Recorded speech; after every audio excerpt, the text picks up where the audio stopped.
Thank you for joining me, Ashwin Berry, on NMH at 1. In this lunch hour, we will highlight the news-making headlines in Namibia and beyond, ranging from current affairs to community stories, sports and economic news. Here are the news headlines. Windhoek's homeless bear the brunt of -2 degrees Celsius weather. Extreme caution advised amid heavy sandstorms. And Rossing Uranium sponsors $50,000 Namibian to a team of 20 small-scale miners. Follow all of our programs on oneup2.com, DSTV 285 and GoTV 25 in Namibia. Midday news update coming up.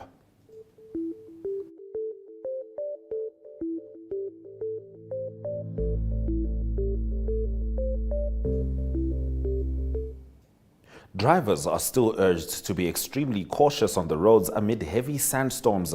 The flow of traffic to and from Luderitz has been disrupted today due to heaps of sand on the road caused by the strong winds.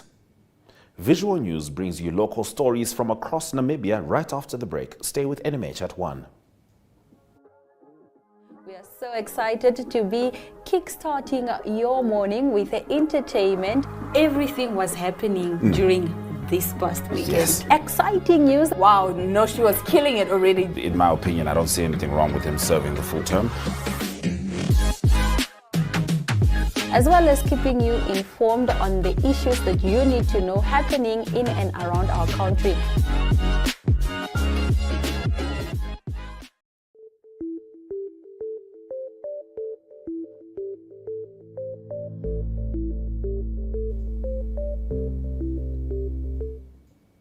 The National Youth Climate Change Summit is still underway at Mercure Hotel in Windhoek under the theme Empowering Youth for Climate Action. Yesterday, the panel discussed the role of the youth in the climate change plan of action, as well as some of the barriers hindering their effective participation. Here is what Mariam Kaulongo from the Environment Ministry and Louis Brown had to say.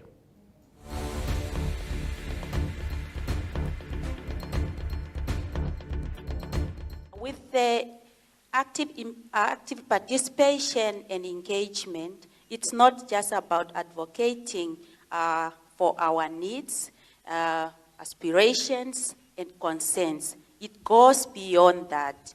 We need to come up with innovative ideas, with innovative actions that will actually help us to realize our NDC.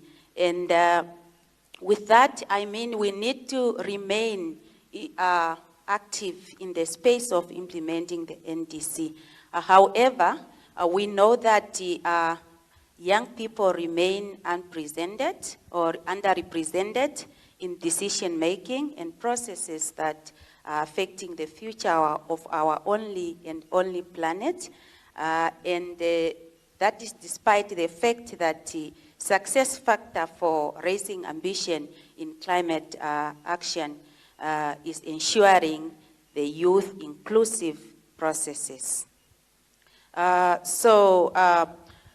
Young people, like I said, we need to graduate from advocating for our needs, aspirations, and concerns. We need to graduate into developing, nature-based solutions that will help us to, and those must be aligned with the NDC that will help us to achieve a low carbon development in Namibia, creating green jobs and just ensuring a sustainable future for our country.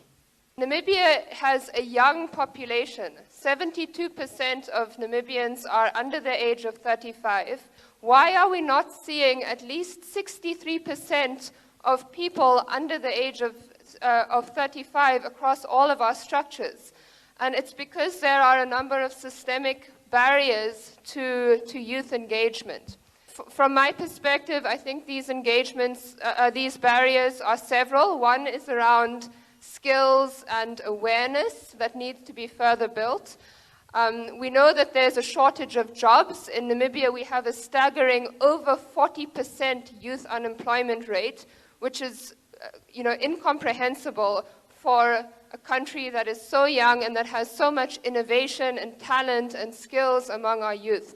But I think that we're part of the reason that we're seeing that is because there's a mismatch between the skills needed in the marketplace and the skills and expertise that our youth are coming out of our educational system with. Our universities and our schools are not necessarily preparing young people for the job market of today. I think that we're also seeing a lot of challenges or barriers around starting a business. There are lots of youth out there that have ideas, that have business ideas, that have the competences and the skills to start a business, but they struggle to get access to finance. The administrative requirements of starting a business in Namibia are quite challenging. The tax rate on businesses is 32%, which is higher than most countries in Africa. So these factors make it challenging. And then the final barrier, I would say, is one of perception. It's one of mindset. In Namibia, we live in a country where there's a perception that leaders should be older, that they should be experienced. And that's not the case, in my opinion. I think that anybody of any age can be a leader, but we need to change the way we think about leadership and recognize that the youth are leaders, and they bring innovation, they bring ideas, they bring new ways of doing things that we can all benefit from as a society. After the break, Namibian Sun leads us into the newspaper review segment.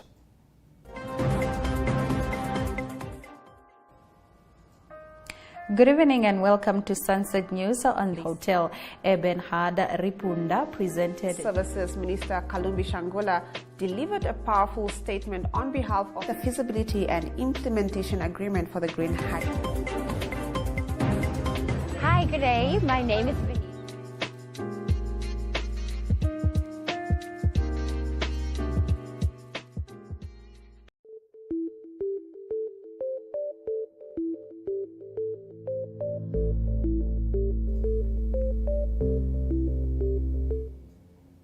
On page 1 of the Namibian Sun newspaper, the Prosecutor General Martha Imalwa has declined to prosecute a 43-year-old Nkurenkuru-based social worker who was accused of raping and impregnating a 16-year-old girl, referring to him for counseling after she was raped in a separate incident. In his own rape case, Marcus Nairenge Kaundu was found not to be the father of the victim's youngest baby after DNA tests returned negative. Imalwa's decision is contained in a letter dated 9 July, in which she indicated that based on the available evidence, she declined to prosecute Kaundu, who was arrested in 2021 and charged with raping and impregnating the teenager. The victim was assigned to Kaundu's care after she was raped and fell pregnant. She had her first child at age 14. The Agriculture Ministry only managed to recruit about 60% of the critical budgeted positions by the end of 2021-22 financial year. This is but one of the challenging factors the ministry said was not within its control and contributed to its underspending by 8% of the more than 1.2226 billion Namibian dollar budget allocated to it in the 2021-22 financial year. The ministry provided this explanation after it was criticized for underspending its allocated budget by 98 million Namibian dollars. An unforgiving cold spell, which saw temperatures sinking as low as -2 degrees Celsius on Monday, has hit Windhoek's homeless population the hardest. Those without a place to call home face a harsh reality that extends far beyond the discomfort of icy winds and biting cold. Among those affected is 53-year-old Gerson Kariseb, who has spent the last 15 years roaming the city on foot in search of both food and shelter. I use boxes to cover myself from the cold when I sleep under bridges or in riverbeds, he said. After serving 10 years in prison, a convicted murderer now wants to appeal his 35-year sentence. Pieter Farmer, 47, shot and killed his 18-year-old ex-girlfriend in 2005 in Keetmanshoop, leaving their 7-month-old daughter without a mother. He was sentenced in the Windhoek High Court in April 2013, and during sentencing, Judge Nathan Daundapo said the evidence indicated that Farmer shot his girlfriend on purpose because the deceased, Doleveria McKay, ended their relationship and started seeing someone else. Now, in Tsaoqai National Park, a restricted area, there are plants that cannot be found anywhere else in the world. Scientist Anki Burke fears for the future of the endemics. Tourism, mining and plant poaching could make them extinct. That is the main story on Allgemeine Zeitung's lead page. Burke has worked in the Spekbert for nearly 30 years, advising NAMDEB, the Ministry of Environment, Forestry and Tourism, and other stakeholders in the region on biodiversity and conservation planning and environmental management. On page 2, AZ is attending to a German delegation of the Fraunhofer Institute and its partners, which paid a courtesy visit to the governor of the Erongo region, Nevo Andre, last week to inform him in detail about the planned project to solve the energy, water and sanitation problems of the JP Fire substage in the region. The project is estimated to cost around 4 million Namibian dollars, according to the Ministry of Information. The Namibian newspaper, we continue with that after the break. Neo Paints has established a 67-year Namibian legacy, creating personalized paint solutions that blend quality and innovation for the Namibian people. We pride ourselves in being a 100% Namibian-owned company, investing in our country and our people by employing and empowering true Namibians. With every brushstroke, Neo Paints commits to our quality guarantee and always delivering a coat of excellence. At Neo Paints, we always stay true to our country. We are as Namibian as you.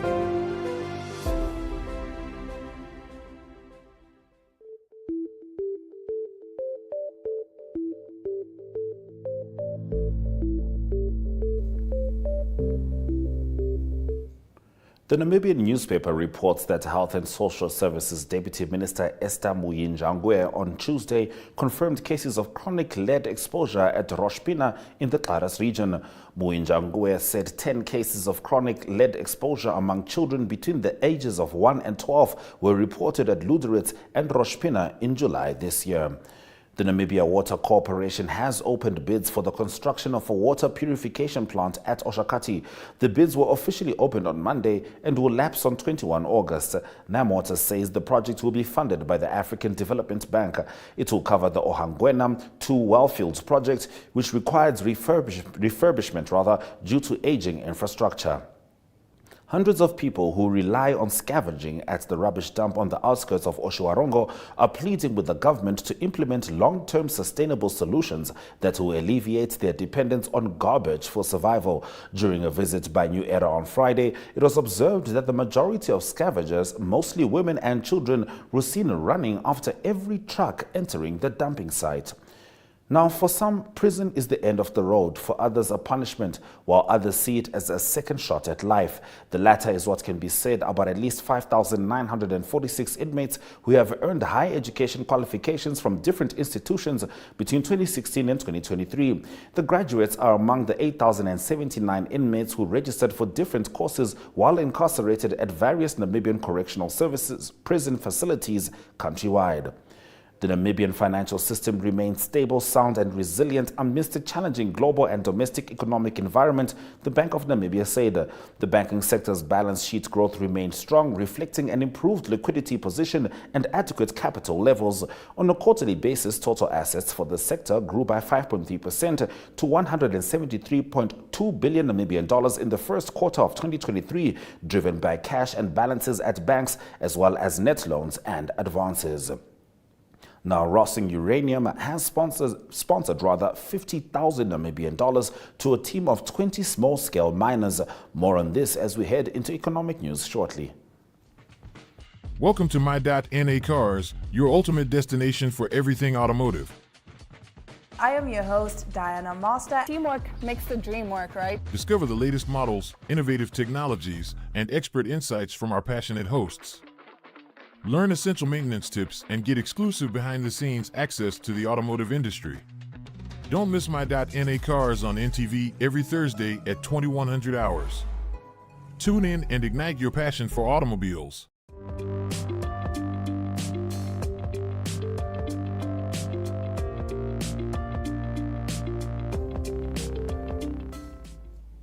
Rossing Uranium has sponsored 50,000 Namibian dollars to a team of 20 small-scale miners under the Emerging Mining Association of Namibia to attend an international mining conference in Angola. Rossing Uranium's managing director Johan Coetzee said Rossing has a long-standing relationship with the small-scale miners. Our most recent contribution was last year when we donated 2 boreholes to the Uba Oas cooperative to provide them with a reliable supply of water. We are pleased to make a positive contribution to small-scale miners again through this sponsorship. It is our wish that the team returns with knowledge that will aid their businesses, Coetzee said. He said Rossing, as a responsible corporate citizen, recognizes the importance of supporting its partners, which is why it chose to support the delegation in attending the mining conference. Let's head into economic indicators.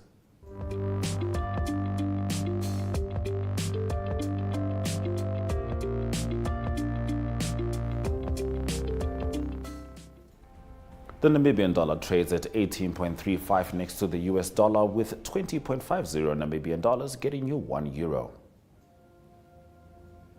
Most selected NSX stock closing prices maintained their value, with Namibia Asset Management Limited stock on 0.68 points. Trustco Group Holdings managed an uptick of 22.20%, which is quite the uptick considering their performance throughout the last couple of weeks. Overall index closed up by 2.20%. Gold, platinum and Brent crude oil managed to up their value, whilst copper made a downturn of 0.06%. Now, Uganda's parliament this week passed a new tax law. We'll be looking into that in News from Africa. Welcome to Active Kids, a daily TV show that sparks creativity, learning, and fun for young minds. With exciting activities and lessons, Active Kids inspires curiosity and a love for learning. New face to the 15. The perfect mix of play and education. Don't miss out on the fun. Tune into Active Kids on NTV every weekday at 10 o'clock and let the adventure begin.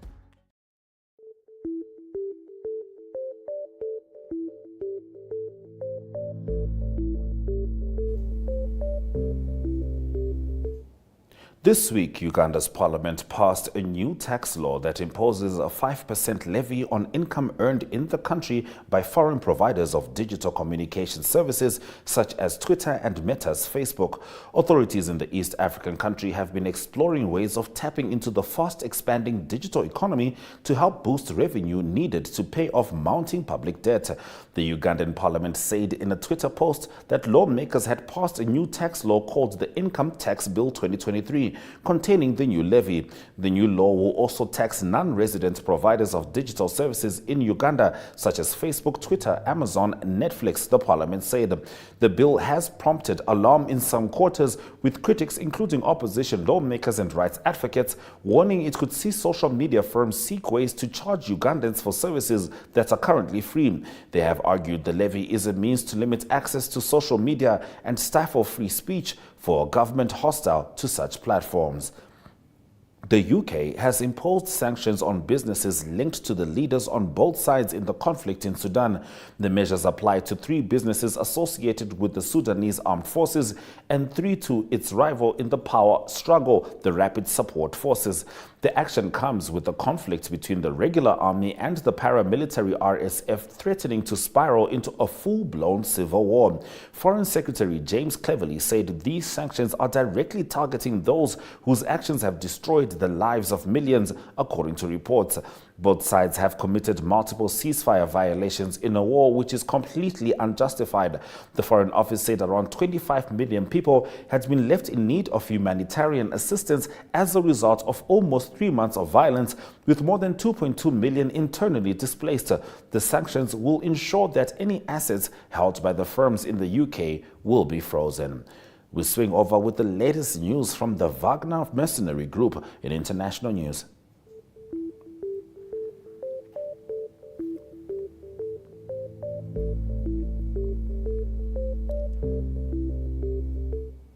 Now, the Wagner mercenary group is completing the handover of its military hardware and weapons to the regular armed forces, according to Russia's Ministry of Defense, 2 weeks after a short-lived mutiny that saw its columns advance on Moscow.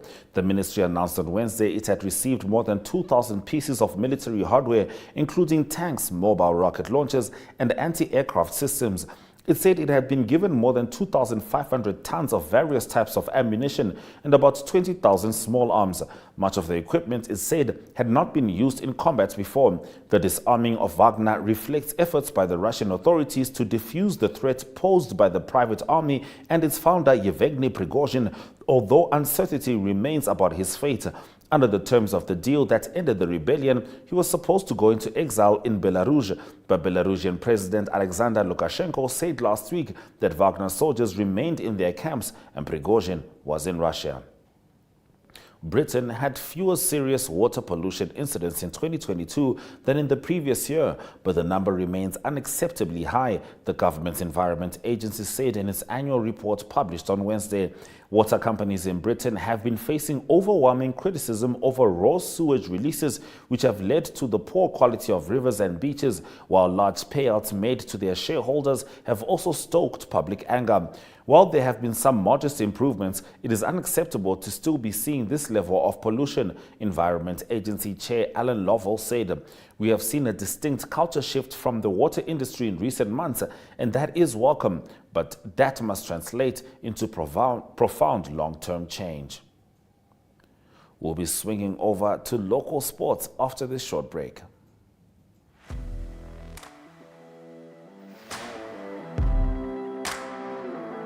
Hello and welcome to today's Sports Rep Show. I am your host, Jesse Jackson Kauraifa.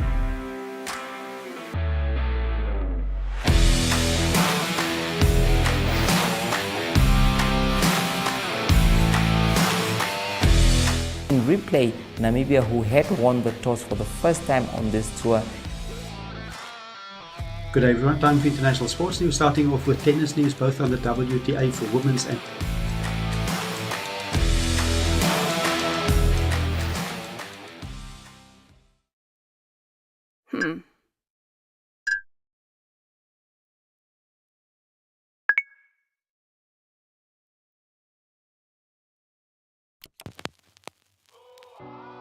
eTicket, your online ticket solution for events and event marketing, bringing you ease of mind and making sure that your event gets out there.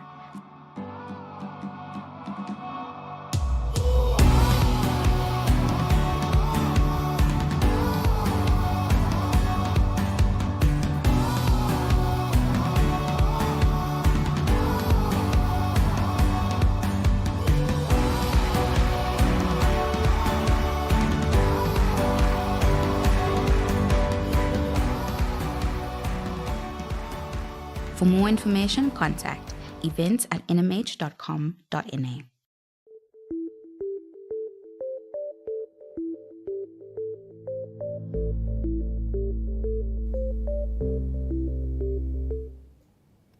In a very exciting development for Namibia, the country is set to be included for the first time as the host of an adventure race next year. Adventure racing is the ultimate test of human endurance. Teams of 4 athletes race non-stop, day and night, through distances of up to 800 kilometers. Each course is a unique journey, including stages of mountain biking, trail running, kayaking, and rope work, among others. Teams must navigate using maps and compasses through remote wilderness checkpoints. Brave Warriors coach Colin Benjamin has insisted that the players will improve over time and are valuable assets to the country. Benjamin said this after the Brave Warriors were eliminated from the COSAFA Cup on Tuesday evening. Namibia's Brave Warriors were booted out of the COSAFA Cup after reaching a 0-0 stalemate against Botswana. These players are young and have a whole future ahead of them, and this is why I believe they need to be given more time, the coach said. The Walvish Bay Salt Eagles, Namibia's national under-19 cricket team, will take on Kenya, Nigeria, Sierra Leone, Tanzania and Uganda from 23 to 31 July in Tanzania for a single spot at the 2024 Under-19 Cricket World Cup in Sri Lanka. The Junior Eagles received their national colours in the capital this week. The team will depart soon for South Africa for warm-up matches before travelling to Tanzania. We'll be talking about LeBron James in international sports after the break. In Mali, record-breaking Nono players celebrate their second Teamwork birthday. makes the dream work, right? Stop the nonsense and reformists are... End of our top stories on Africa. Good morning. Now, what are people saying? All right. Now, challenge, we understand that Zimbabwe only has...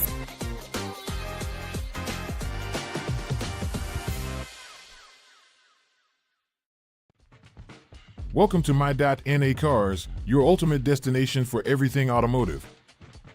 I am your host, Diana Master. Teamwork makes the dream work, right? Discover the latest models, innovative technologies, and expert insights from our passionate hosts. Learn essential maintenance tips and get exclusive behind-the-scenes access to the automotive industry. Don't miss My.NA Cars on NTV every Thursday at 2100 hours. Tune in and ignite your passion for automobiles.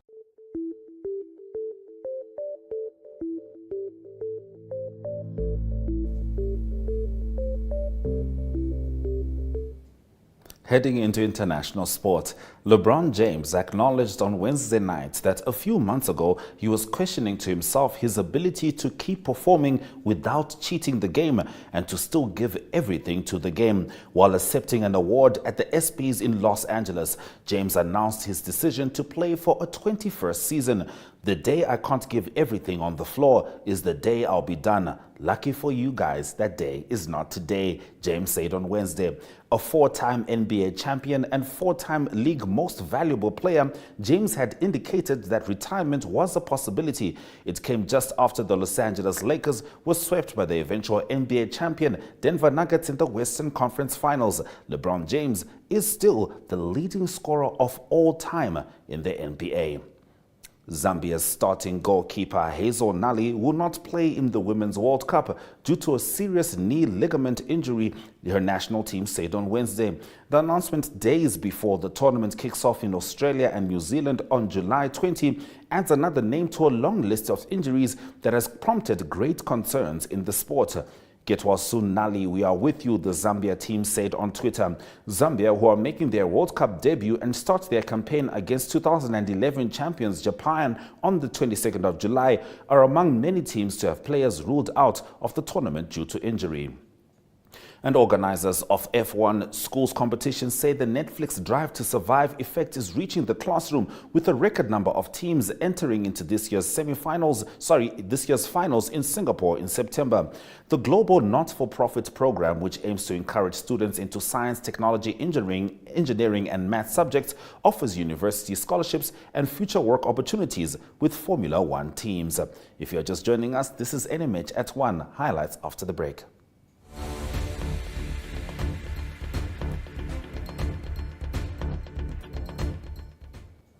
In the highlights from this afternoon's broadcast, Uganda's parliament has passed a new tax law that imposes a 5% levy on income earned in the country by foreign providers of digital communication services such as Twitter and Meta's Facebook. The Wagner mercenary group is completing the handover of its military hardware and weapons to the regular armed forces in Russia 2 weeks after a short-lived mutiny that saw its columns advance on Moscow. And Namibia is set to be included for the first time as the host of an adventure race next year. Those have been your highlights. Remember to tune in every weekday at 1 p.m. to spend your lunch hour with NMH at 1, catching up on the latest news in Namibia. Until tomorrow, stay safe, keep warm.